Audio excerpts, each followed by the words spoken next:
It's the idea that matters. It didn't matter where you come from or what your background is. One revolutionary idea, one brilliant invention can unleash others to revolutionize industries in ways you could never predict. So take the time to find the thing that excites you more than anything else in the world. Not the thing your parents want you to do, or the thing that all your friends are doing, or that society expects of you. Let me tell you a little bit about my personal journey to Silicon Valley from India 22 years ago. Growing up in India, like many of you, I got my first telephone when I was 12.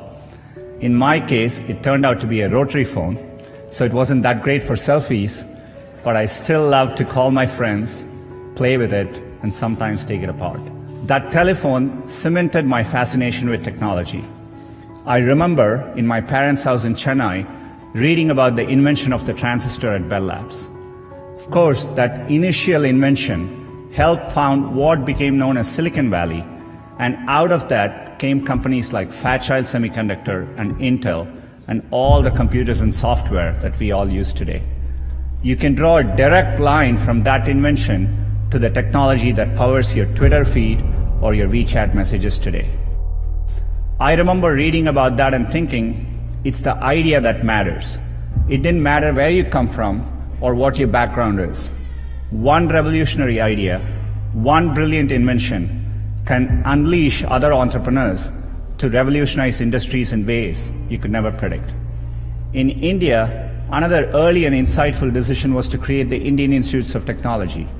These are leading engineering and technical institutions that are government supported.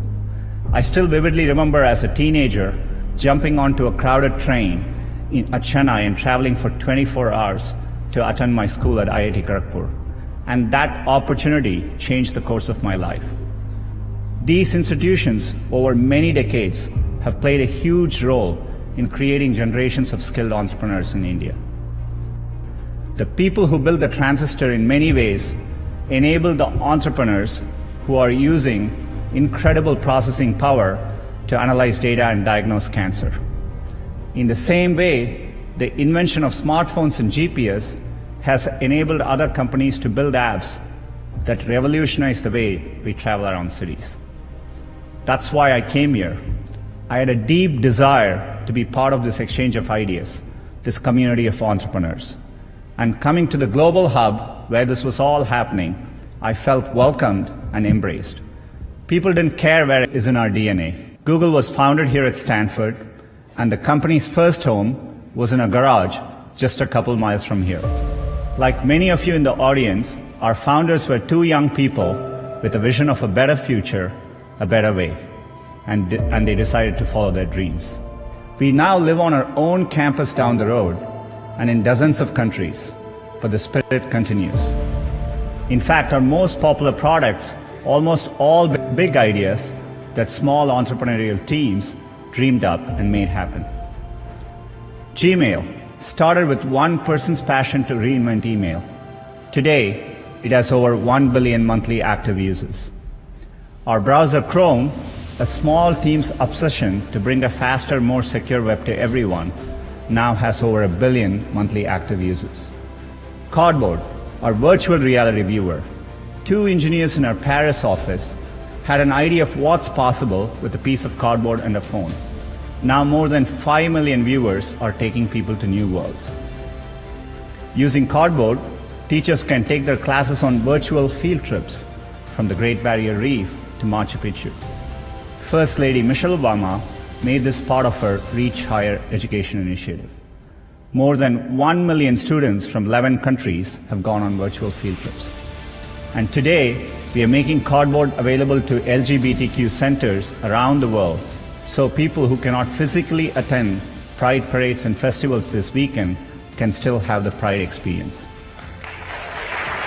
All of this came from two engineers in Paris' bright idea. We don't know what's next or where it'll come from, but we know that the barriers to entrepreneurship and to bringing ideas to global audiences are tumbling. People working anywhere in the world, born anywhere in the world, can create a product and make it available to anyone in the world. there are many countries helping to create positive environment for their entrepreneurs. At Google, we are committed to playing our part to foster the next generation of entrepreneurs. Our Google for Entrepreneurs team has established a number of campuses. These provide space for entrepreneurs to build and work together in major tech hubs to take their ideas and go global. We have opened campuses in London, Madrid, Sao Paulo, Seoul, Tel Aviv, and we look forward to reaching new cities in the future and perhaps welcoming some of you to drop by. Google tools help businesses launch and grow every day. More than 30 million small businesses globally rely on at least one Google product to find customers, to grow, and to be productive. Training. We are also committed to train 5.5 million people on digital skills, investing over $140 million during the past year. In the next year, we aim to provide free digital skills training to 1 million young people in Africa alone. I know how much hard work it takes to pursue your dream of building a business.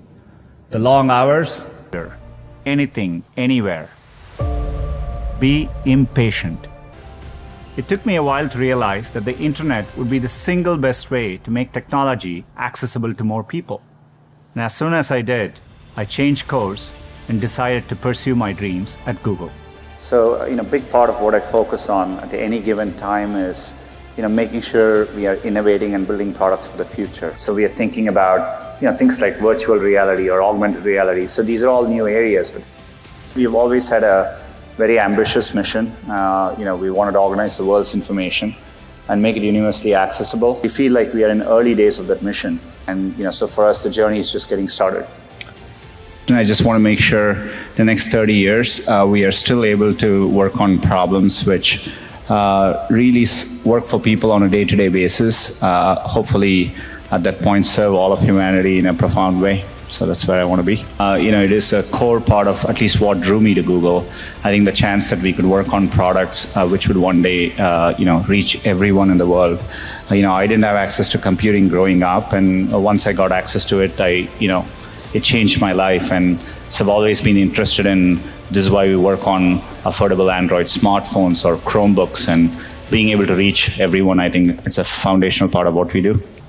Inspired by the wonder that first browser created in me, I led the effort to launch one called Chrome in 2009 and drove the effort to help Google develop affordable laptops and phones so that a student growing up in any neighborhood or village in any part of the world could have the same access to information as all of you. Had I stayed the course in graduate school, I'd probably have a PhD today, which would have made my parents really proud. But I might have missed the opportunity to bring the benefits of technology to so many others. And I certainly wouldn't be standing here speaking to you as Google's CEO. Another thing I've noticed over time is you will have many opportunities to reinvent yourself. And so, so I think, it's worthwhile taking risks and trying to do something you're really, excited by. And if the first attempt you don't do it, you can try again, and, things tend to work out in the long run. In Silicon Valley, part of the reason so many people start up a company is, starting up a company and even having failed, you can wear it like a badge of honor, right? And I think that's important. Culturally, risk is rewarded. I remember when I started working at Google, if I went and people were discussing ideas, the other people who heard the ideas try to build on those ideas. They encourage you. So it's a culture of optimism. It's a culture of risk taking, and I think that's really important. So, move forward would be for me. If I look at what is needed to solve the next generation of problems, creativity is an important attribute. I think so. Encouraging more creativity through the educational system. Today, I do think our educational system values, rigorous academic knowledge over necessarily, being more creative in how you approach education. I think that's important. Another thing I would say is, and I think I've seen it in the best schools in the US, etc. It's what I call it's very experiential, very hands-on. People learn how to do things by doing them. not just by learning about them, right? And I think that's a big difference. So, to me, so allowing a system in which there's a lot more creativity, learning how to get things done by hand, and so much more of a project-based experiential learning are all, I think, trends which the Indian educational system needs to adopt. And I also think it's important to teach students to take risks, and and making sure the system doesn't penalize for you to take risks, and if you're different. And so those are all attributes which I think are important. When I see entrepreneurs here, they seem no different to me than the kind of people I meet in the Valley. So intrinsically, I think India can do the same kinds of things.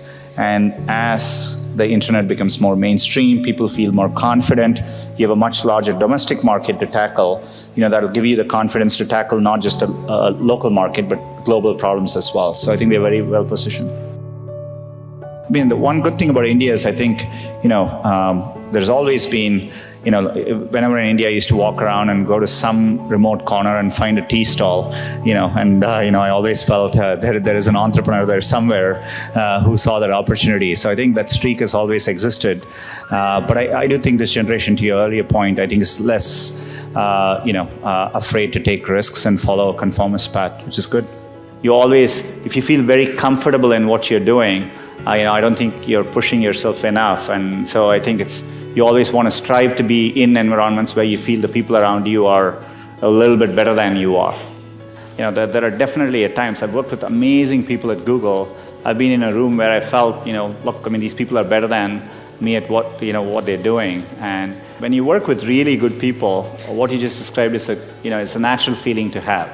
In fact, at Google, we talk about this for many new people. Sometimes they come into Google, and we have a phrase for this. We call this the imposter syndrome. People commonly say, well, I don't belong here because people around me seem very, very good. And I think any elite institution, I'm sure it's true at IIT here, you're always surrounded by very good people. And I think there are moments when you feel what you just described. Yeah. I think it's natural. If anything, I would say you almost always want to feel that all through your life, because that means you're working with people who are very, very good. And, and that's really important. So people explore different things and find what they're really passionate about. So I think those are all good things to aspire to. I think I would like to see people value creativity, value experience of doing things, taking risks, and academics is important, but it is not as important as it's also made out to be. I think people should be encouraged to take risks a little bit more and try different things till they find what they like doing. I think that matters a lot. So that's the bar. So anything we try to do, we think of it that way. And so we aim high. And, and you want to aim high enough that you fail, a few times. I think that's the natural part of the process. In fact, Larry used to say, if you work on really difficult things, you're better off because you have no competition. Others aren't working on that difficult a problem. And even if you fail, you end up doing something great in the process. And so I think that's the philosophy which has guided us all through these years. In Silicon Valley, part of the reason so many people start up a company is, starting up a company and even having failed, you can wear it like a badge of honor, right? And I think that's important. Culturally, risk is rewarded.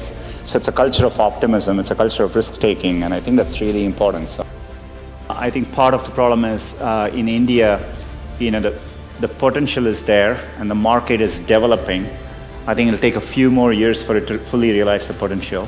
And so I'm absolutely confident of it. I think there's a timing issue, but I think we are growing well as a country. I think we need to stay at it, continue doing all these things, and it'll take a few more years and we'll get there. The trend lines are strongly in the favor. I think every year I can see the rate at which things are changing. So in about 3 to 4 years, I'm pretty convinced, at least in a 5 to 10 year time frame, that there will be big global, software companies coming out of India, and we will be very used to it. I know how much hard work it takes to pursue your dream of building a business.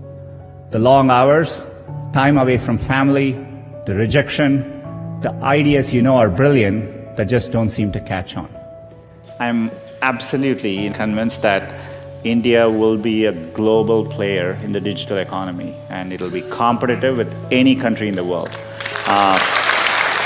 So I've always felt that, and I think you have all the foundations. I've said this before, when I interact with startups in India, I find them world-class in terms of how they approach things, the entrepreneurs I run into, how they build products, and so I'm absolutely confident of it. There are many, many different ways you can approach things, and what matters most is loving what you're doing and trying to do well at it. So I think it's important to follow your dream and do something which you're excited by.